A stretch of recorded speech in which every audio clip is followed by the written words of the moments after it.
What's good, YouTube? It's your boy JusticeXFalls. We back at it again with another video, and this is Resident Evil 4 day. Resident Evil 4 moment, or whatever you want to call it for this video, because we're going to look at a bunch of Resident Evil gameplay and some commentary from the developers and whatnot. There's something new. There's also some new gameplay that came out today, like a whole level worth, so we're going to get right into it. So I'm going to just stop talking. So without further ado, let's get to the video.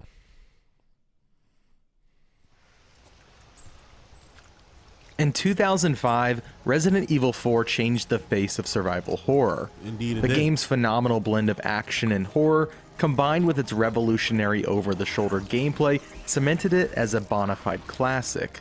A magic look how Capcom fast he hopes loses to health. recapture with a modernized remake. That reinvention graces Game Informer's cover this month.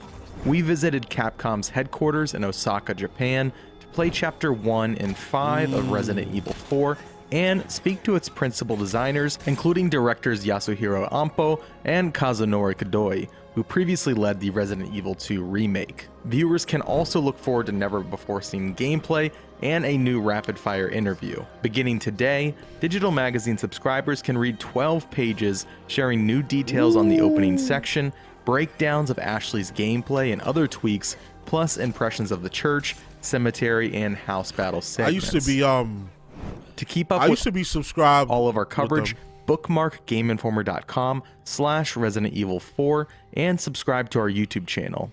Thanks for watching, and we'll see you soon. You know what? I'm gonna bookmark this one. 25 years of Resident Evil. Okay, but yeah, yeah, I used to be subscribed to Game Informer, but like I don't go out that much and I don't buy games that much physically anymore. So I kind of just let my subscription kind of die out. Especially since, like, I don't know, I used to just make it a habit of going to GameStop and just getting, getting what I needed. But now almost any member of your family can extinguish a fire in seconds. I don't really care no more. Most of us I don't really care to do it anymore. So the next video we're gonna look at is the actual developer diary that the last video was teasing, so we get to see even more gameplay. So let's get right into it. My son here is laid. Hirofumi Nakaoka.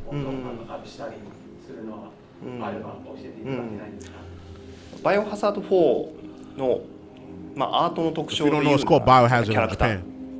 I don't know why you wouldn't know that if you're a Resident Evil fan, but some people don't know. レオンだったりアシュリーだったりっていうその魅力的なキャラクターがたくさんいるっていうのが、とても大事なところでもあるし、プラス、世界観で言ったらとても今までのバイオハザードと違ってシチュエーションが多いんですよね。村とか城とか、いろいろシチュエーションが多いんで、そういうところのバリエーションだったり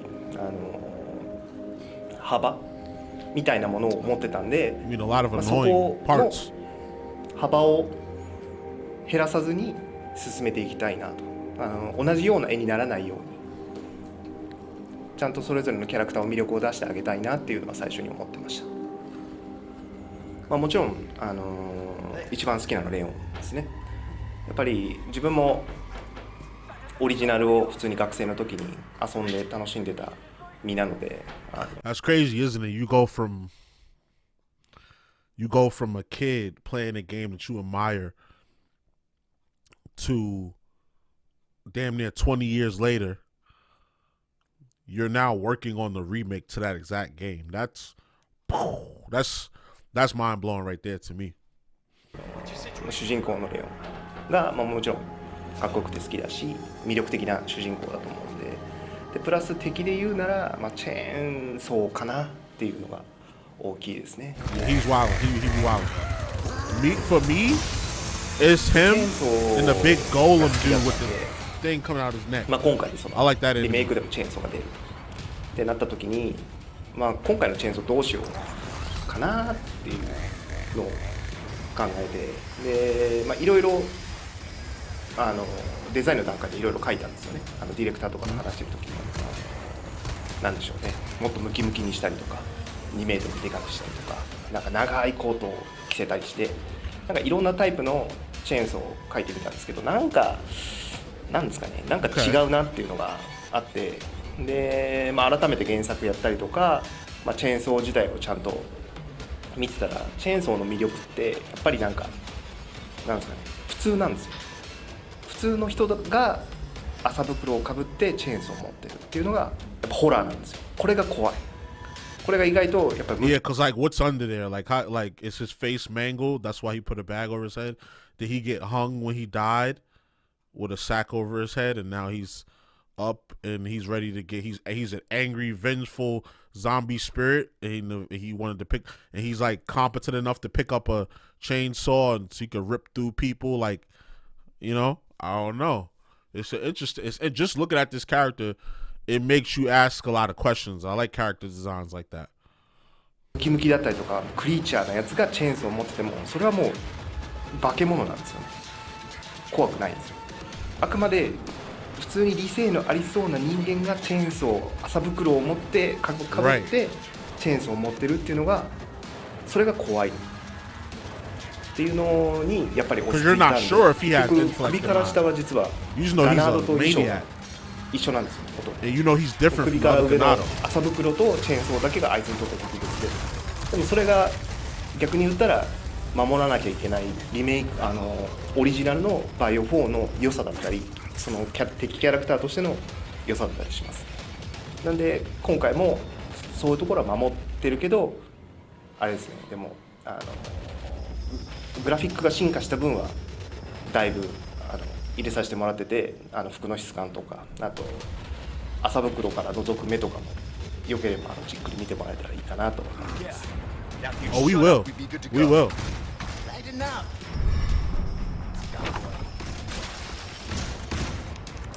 Yo, I like the RE engine. It's fine.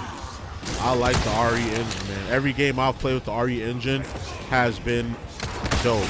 I have really no complaints about the RE engine.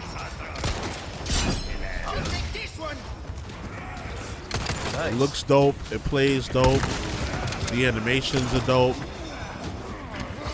feel like you can't fail if you're making a game with the RE engine. Like, look at the detail on that parasite going out of his head. That Los Plagas parasite. Well, he did. What you talking about? Oh, that's new. 新キャラですもんね。Yeah, I was say I've never seen him. なんでしょうね。こいつのできたまず経緯で言うなら新キャラ作ろう、新しい敵キャラを作ろうっていうつもりで作ったキャラっていうわけではなくて、こいつができたのも結構開発も終盤なんですよね。もう終わり頃になってできたやつで、できた時ももうあらかた結構ゲームができてたんですよ。ゲームプレイしてて普通にプレイしても普通に遊べると。ただやっぱチェックプレイしてるとなんかここにもうちょっとこういう敵欲しいなとか、もうちょっと硬い敵欲しいな、強い敵欲しいなとか、ここでなんかハンマー振り回すやつ欲しいよねっていう、ちょっとこうなんでしょうね、ゲーム側からゲーム側と話しててこういう役割のやつが欲しいっていうのから来て、こいつが出来上がったっていう感じですね。なんで新キャラを作ろうと思って作ったやつではなかったりします。で、なんですかね。で、なぜ牛の頭をかぶってるかっていうのも言うて結構人が多いゲームなんですよ。序盤はガナードだったりとか、出てくる敵も相対するものもこっち側も全部人間なんですよね。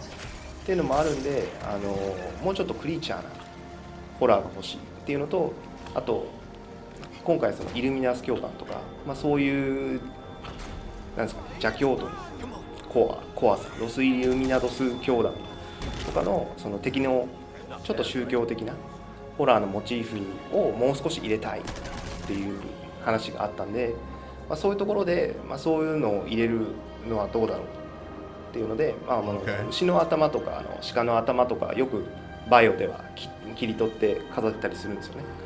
こういうところからこういうのをかぶせて敵にしようかなというところからできてはいます。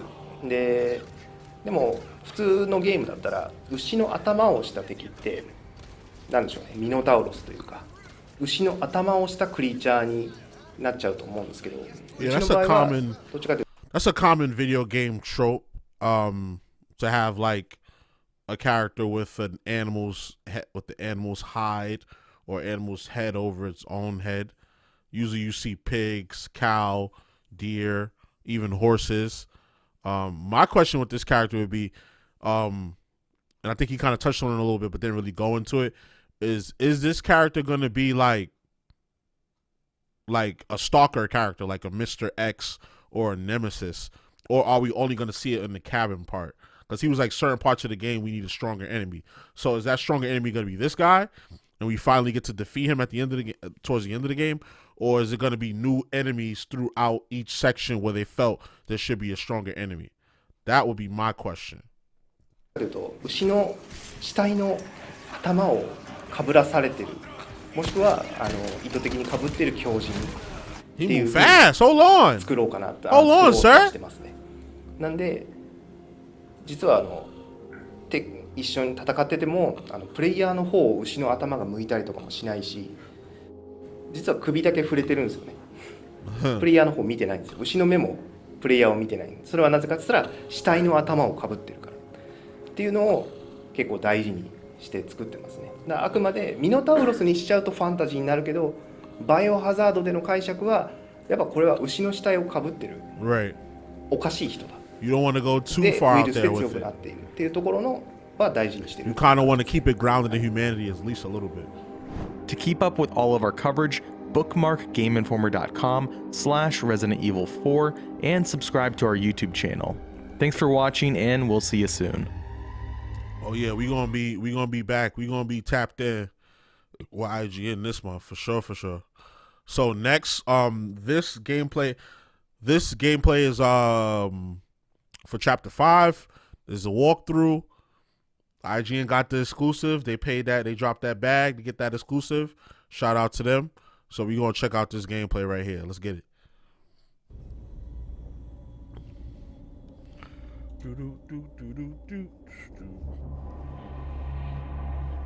What's going on, everybody? Thank you for tuning in to Game Informer. I'm your host, Alex Van Aken, and today we're going to be taking a look at some of this exclusive gameplay footage that we have from Resident Evil 4 Remake, Chapter 5. We're going to be seeing some church gameplay. You're looking too good, Leon. Ashley I think he already got and some of the cabin fight, as well as just overall fighting Ganado and trying to stay alive. So we've got about 12 minutes of footage here to show you today. And I'm joined by Marcus Stewart. How are you, Marcus? I'm feeling great. I'm happy to be seeing this section again because, as I mentioned, what's good, Marcus? What's good, Gangy? Had a lot of fun playing it. Absolutely. So yeah, we are. This footage starts out, and we are, simply escaping from the church. This is how many hours into the game would you say this is, Marcus? Yeah, it's hard to say because we don't know how long the other chapters are. It's got to be at least probably like 3-ish hours, I would guess. Okay, so still early on. Yeah. If you're not this dying, is not our gameplay, by the way. If people are wondering, this is a B-roll that Capcom provided, so this is someone on the team playing, not us. Yes. We did play through this section, everything that you see today. An important disclaimer, Capcom did help out with accommodations for travel. That means like flights, hotel, in association with this cover trip. We didn't have any of those conversations. Like that's our bosses that handle all that. We kind of just show up and do our job, but it is an important disclaimer. That being said, we are not influenced by that. Copy. Hold on, y'all. I had to handle some business right quick, but we back. Let's get it. Hold on, she fire. Hold on, I forgot her name, but that shit comms girl that Leon always trying to hit on her. But she be dubbing him low-key. She fire, though. A little light skin or the mixed or Latina kind of vibe. Okay. You can kind of move around while it's happening.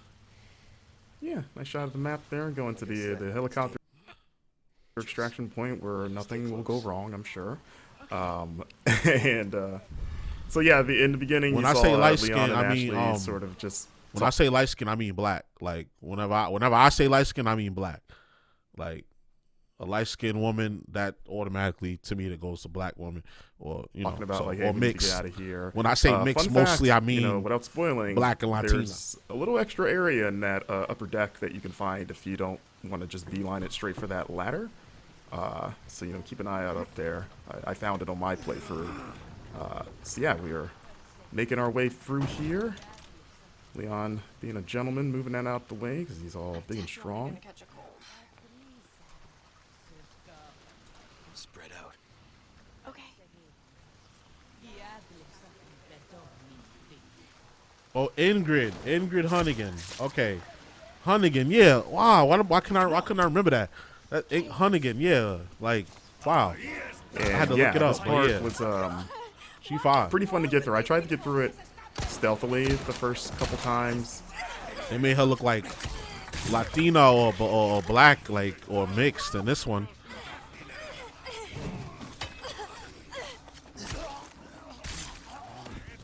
You okay? Yeah. Spread out.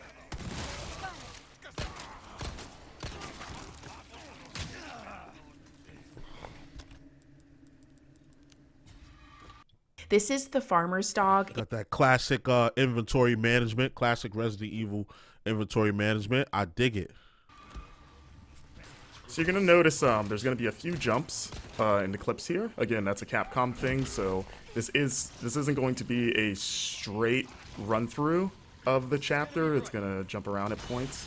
But as you can see, the flash grenade still very effective against those tentacled, transformed Ganado. As we enter the cemetery, you get a little bit of a taste of one of the side quests, which is sort of a spin on the cemetery puzzle. As you can see, you can still shoot birds' nests to get those precious chicken eggs, or I guess a chicken. Eggs expensive out there, y'all. Be careful. Get them by the boatload if you can. Eggs expensive. You know how it is. But I mean, in the original game, you killed snakes and got chicken eggs, which was always kind of weird. What you buying? Took care of a request. What you selling? Man himself. Look at you. So you can see here turning in side quest, which is what you're going to be doing. One has to wonder how he moves with all that heavy equipment in that coat. Must be pretty strong. It's kind of like a Dragon Ball, like Piccolo weighted training gear. He's probably pretty strong. But I was thinking he's just like into CrossFit. we don't know. He's a mysterious figure. As you see, we're upgrading our equipment here. You can upgrade knives now, as mentioned in the cover story, which is nice. Which you're going to be needing because they have limited durability. And you're going to be using it quite a bit for the new parry mechanic, which I enjoy. And you can see there's another side quest. Yeah, I saw that. There was a parry. Yeah, he did a parry. For those blue I flyers. peeped that. Oh, so there's the Wild Doll quest. That was one of the more involved quests that we saw so far. Absolutely. We need to keep moving. And you won't see the solution in this footage, but you will see sort of what's on the other end of this side quest for you. Yeah. The dog and down here, it looks like you can. This is where it'll show you what command you currently have Ashley doing. Because if you played the original, you can change the command. You can make her hide inside of like a closet or like a garbage can or something like that, or a room, or you can command her to climb up somewhere, like you saw earlier, climb up somewhere, knock a ladder down for you.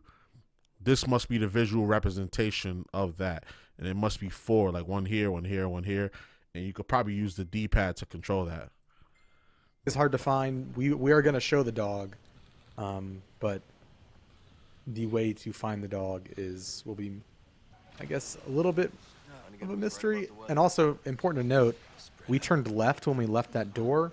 There is another path behind us if we were to turn right out of that door that goes into an underground tunnel that like takes you up through a well in the village. So there's a lot of paths available. Yeah, like when we both came through here, we just assumed just the way the camera's framed. We're like, okay, it's the only way to go. But yeah, one of the producers pulled us aside and was like, hey, check this out. And we were like, oh, okay. Not bad, right? Here we go. We've got the village at night. That lady thought she could take a pitchfork to Leon. Didn't work out for her. And this is I was gonna just comment on the rain. I know that there's a lot of talk about Raingate. Raingate. I do agree. I think it can be tuned down a little bit. The rain, okay. Here's my thing about the rain, and I've been saying it in my head since I saw it on the first trailer. Like, the rain is a little intrusive for a video game, but like, check this out: when you go outside into the rain and it's raining hard, your vision is kind of impaired, and it is very intrusive. Your vision is a little tiny bit impaired, depending on how heavy it's raining. So, part of me doesn't mind. Part of me is like, yeah, y'all could tune it down a little bit. We get it. You guys can do rain particles. You feel what I'm saying? So that's kind of where I'm at. What do you guys think about that? About the rain? It does feel like intentionally, like it is intentionally obfuscating the environment. It kind of adds to that tension. Like, you can't see what you're shooting. I do agree, though. It's a bit. Your much. vision is a little bit obfuscated. And you know what would like be great, said, Marcus? Obscured, basically blocked, impaired. You know, basically, we both saying the same thing. Yeah. Ooh, excuse me. I just want a nice little downpours. We see. I love the lighting in this game. You know, like it just the bloom on the flashlight and just how dark everything is. Like, it just makes especially like interiors like this. If we lift Ashley up to do her thing, get Leon up there. But yeah, it just makes the interiors creepy. That owl would have creeped me out. The first time that owl made me jump because you just see the glowing eyes in the dark. Yeah, and you're like, oh my god, like what is that? I will say there were a couple times when I was playing the demo where I was kind of. Another thing I'll say is that it looks very lived in. You know, the environments look more like it used to be a society, a thriving society of people who, you know, lived in these areas, and then the world went to shit. What is it in this game? Los Plagas disease. It spread and it everything went to shit. This was like a farming town, very old school, rustic, community based. So you got people with hatchets, you got people with chainsaws, you got people with hammers, you got people with machetes. Like it's very much it makes the environment very much immersive in that way. In a very dark environment, and Leon wasn't pulling up his flashlight, which is kind of frustrating. So I'm just kind of like clambering around in the dark. It was mostly like outdoor. Oh, there he is, the dog. Look at that thing. It's got like a weird, almost like a scorpion tail. Now that I'm looking at it again. So yeah, Capcom also pointed out, for those wondering, that this dog is not the dog that Leon can rescue in the original game, because, you know, in this game he's presumably dead. So, you know, at the time we kind of were like, oh, maybe this is the dog, but they were very clear to point out, like, nope, different dog. And I'm like, okay. But yeah, that dog fight is pretty hard. They also wouldn't definitively answer if it was the same dog in this game as in the old game. In terms of the one that's dead at the beginning of the game, they're like, maybe it's not the same dog, and it's like, okay. So you see a blue medallion up there as Leon takes it out. So you see it's 1 of 5. So I asked Capcom about that because in the original game it was kind of like 15 in the same area, and they said that that side quest reappears in different parts of the map. So you're going to be shooting. It sounds like you're going to be shooting medallions outside of just like the village area, and they just sort of like divided them into like batches of 5.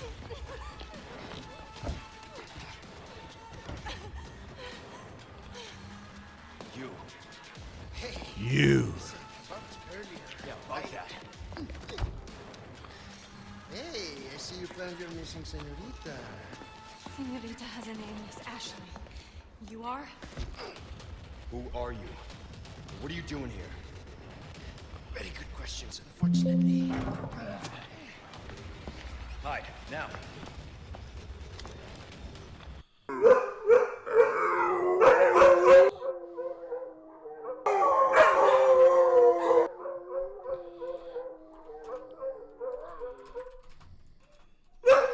Skip this ad.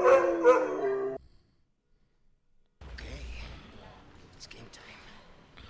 It's game time. Let's get it. And due to the cuts, look at the jacket. He's sharp. There's a lot of that village before the bridge that we ran over that you can you know, fight through and explore. Like there's a lot that they didn't show in this footage. It's where, at least during our playthrough, the brute first appears, the cow-headed enemy. Right. In that area just before the bridge that we crossed. But yeah, because in the footage we've put out of this, people have seen the cow guy shows up in this fight, here. But you actually fight him well before this. So yeah, so when he shows up in the fight, what were we saying? Yeah, he's definitely a recurring enemy. But when he shows up in the fight, you've already had to fight him before, and so I feel like it's extra tense because it's like, oh my god, I gotta fight this guy now. Yes. So. I saw some people speculating that he might be a single persistent enemy that follows you. I'm pretty sure that is not the case. Yeah, I think he's just another enemy type. I have killed him several times in different areas. Yeah. Just a new enemy type. This fight is pretty wild, as it is in the original, but even more so here. And there he is, Mr. Bullman. There's been a lot of like back and forth, like is he a cow, is he a bull? But I was like, he's got a horn there. Not be a bull thing. Well, a bull is just a cow. It's a male cow. I mean, yeah, they're the same thing. But you know, like bulls have horns. Okay. And, you know. That's fair. That's fair. Listen. He's got a single horn there. It looks like as Leon just gets pummeled. And yeah, that's the end of you know, the action gameplay we've got to show off. This is a look at putting gems, put the gems inside in the tiara.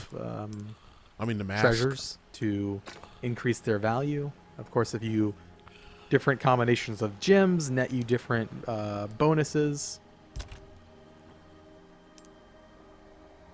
There are now customized cases that have different bonuses. So like the black case has an increased drop rate for L resources. And you can pick up charms as well, a little chicken charm. The charms and the cases, they give you little passive bonuses. Yeah. And you can do that stuff in the typewriter menu, as you saw. So you can't do that all the time, just when you reach those save points. To keep up with all of our coverage, bookmark GameInformer.com/Resident Evil 4 and subscribe to our YouTube channel. Thanks for watching, and we'll see you soon. Okay. That was interesting. We got a whole level's worth. And I know somebody's probably going to chop this up and put it next to the old one. But you can see that there's, if you play both games, you can see that there's like a world of difference between what we saw here in the original game. There's a lot more attention to detail. The enemies look a little bit more aggressive and a little smarter. Not by much though. I like Ashley's character design. I like Leah's character design. I have no complaints about any of the character designs. It looks dope. The voice acting is good.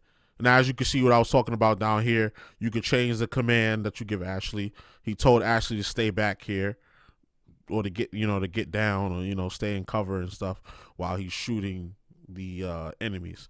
And then you can command her to follow you after that. But I think in this, he just changed the command to follow him. Now, as far as the health, I wonder if you can get it maxed out all the way around to here. That's another question I have. And also, I heard that the knife breaks. So throughout the gameplay, I was looking at the knife, and it looks like it might take a while for the knife to break. Like it might not be, and it might give you enough knives to where you're, if you use them correctly, you'll last the whole game and you'll always have a knife when you need it. It's all about varying up the gameplay. Now, do I like that the knife is not infinite? No. Would there probably be a mode or a cheat that you can enable to make the knife permanent? Probably. But that's yet to be seen. So as of now, we know that there's going to be basically stamina or a health bar for your knife, which is going to make you. It's going to make you think twice. Basically, it's going to make you think twice. So, think twice about like your strategy. Like you can't just use the same strategy over and over. You got to mix it up. So, you know what I'm saying? So, definitely dope. Can't wait. We got what? Like today is what, March the 3rd as of me recording this video, Friday. So we got like a month and 3 weeks, basically. A month and a week. Yeah, a month and a week, basically, to go. A month from now would be the 3rd. A month and 2 weeks. Yeah, like I said, a month and 3 weeks. I don't know. I'm bugging. Yeah, a month and 3 weeks to go. And I think that this will probably be up there for game of the year, unless something like Elden Ring comes out, another Elden Ring type game that just captivates the masses. I think this is definitely up in the runnings for game of the year. I also did a gameplay video on Hi-Fi Rush. I think that's going to be up there for game of the year. I think this is going to be a year where a lot of the games we thought was going to be lit probably not going to be as lit as we think they're going to be in reality. So we going to see. We're going to see. Like, as the channel grows, we will do more videos on these games, and definitely going to have some footage on this game when it comes out. So just stay tuned. So you already know the vibes. Like, comment, subscribe, all that good stuff. This your boy JusticeXFalls, and we out.